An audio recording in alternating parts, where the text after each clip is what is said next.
Hello fellow book nerds, let's discuss May in books. If you want to check out the first couple books I read in May, you can check out my May part 1 wrap up. In this video I have 5 books for you, which I read in second half of May. First up, I read Harry Potter and the Deathly Hallows, which concludes my very long reread of this series. I started my reread around the same time that I started my channel. I think it's been many months. I was planning on finishing in December, I think, and we're in May. But it's not because I don't love the series, I'm just not always in the mood. Some books are quite chunky, you know how it goes. But I read The Deathly Hallows and I must say I enjoyed it so much more than I thought I would, because in my memory Deathly Hallows was filled with like filler and nothing happening. That's definitely the movies rubbing off. This book has like no moment to breathe. There's so much action. Every time we got to a certain part I was like, okay, so now we're gonna do nothing for a bit. No, we just jump straight to the next part. The movie made me think that I didn't really like this last book because I thought it was more boring than it was, but I was on the edge of my seat for the whole time reading this. There was no boring moments. I actually really enjoyed it. Gave it 5 stars out of 5 because it's Harry Potter nostalgia. Next up, I read A Ballad of Songbirds and Snakes by Susan Collins, which is the prequel to Hunger Games. If you guys haven't heard of it, it tells the story of President Snow and his youth during the 10th Hunger Games, 64 years before the Hunger Games as we know it. And in this book, President Snow is a mentor to District 12 tribute, and it's kind of his origin story, I guess. I have a really extensive review for this if you want to check it out. I'm gonna put it up in the cards. All in all, I enjoyed it. I think what it did for the world was really cool. It really explained and built up on the foundations it made in the beginning. It really showed us how this world could come to be, how Hunger Games become the spectacle that they became. Then some downsides included, I think there was some very boring, very slow parts, so pacing was really off, and I feel like the characters I found a hard time connecting to. Yeah, I think my main gripe with this would be the third part, which I thought was really boring and really just dragged so much. But if you are a fan of the world, I think seeing how the capital people, how districts, how the Hunger Games started and evolved, and how really people weren't okay with it in the beginning, but they really grew to accept it as the spectacle, and just how you can change people's mind and how you can manipulate them. I think for that reason it was a really cool read, and all in all I did enjoy it. I gave it 3.5 over 5, so a decent rating. Next up we have an e-arc that I recently read, which is This Eternity of Masks and Shadows by Kirsten Knight. It follows a world where all the gods from mythologies are true, so all the pantheons are true, and gods are reborn every 100 years into their society. And our main character, she's the daughter of the Inuit goddess Sedna. One day something happens to her mother and she's on a mission to discover what happened. So this book was really cool because it talks about a lot of different cultures, a lot of the different mythologies, and it had a lot of different characters from very diverse backgrounds. It's a female romance. The main character is of Inuit descent. In the structure, I guess it's maybe a bit messy just because the genre is really ill-defined on purpose. The genre's kind of superhero, mythology, and crime show all in one, so it was a weird experience. This book's coming out sometime in June, so I think you guys should definitely check it out if you're into mythology and maybe you're looking for something to read for the Make Your Myth Taker or something like that. And I gave it 3.5 out of 5 stars. I also discussed it way more in detail in my Reading Arcs vlog. Next up, I read The Stars MeSteal by Alexa Dawn. Alexa Dawn is a fellow booktuber slash AuthorTube creator. She gives a lot of advice about writing. She's written now 2 books. This is her newest one, and there's a third one coming.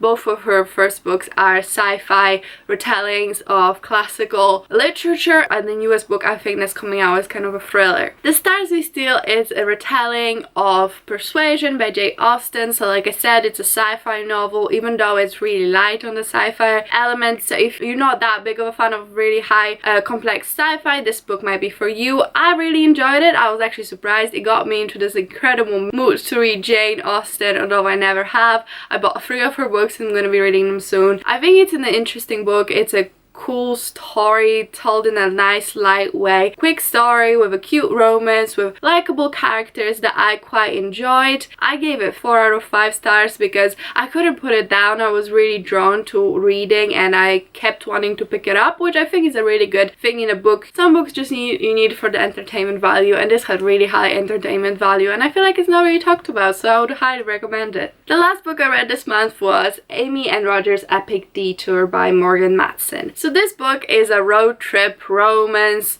contemporary, very summery. It's been so hot in England, so I was really in the mood for something light, quick. It's really short, especially since I can't really leave my house that much, so it was nice to go on an adventure with Amy and Roger. I really enjoyed that this book is kind of a mixed format. There's some emails and letters, photos inserted, and I just thought that was really cool and really improved the experience, because I feel like sometimes with multimedia, or not even multimedia, but just including photos and postcards, stuff like that, it just kind of gives you more context or just gives you more tangibility for what's happened. But here actually all the additional stuff, like the letters and the postcards and all that, actually added to the story, because they mentioned some like insider jokes or new jokes that we don't get to see the scenes where they actually interact like this, but then we get the glimpse of it. So for example, one of them was like, oh, don't let Roger tell you about X movie because you're never gonna hear the end of it, or The Wire, I think. So we never actually got to see the scene where he tells her about it, but we can see how they're bonding and they're talking, so that's really nice. I haven't told you what it's about. Like I said, it's a road trip. So Amy, recently her father has passed away and her mom decided that it's time for them to move. Amy lived her whole life in California and they're moving to Connecticut.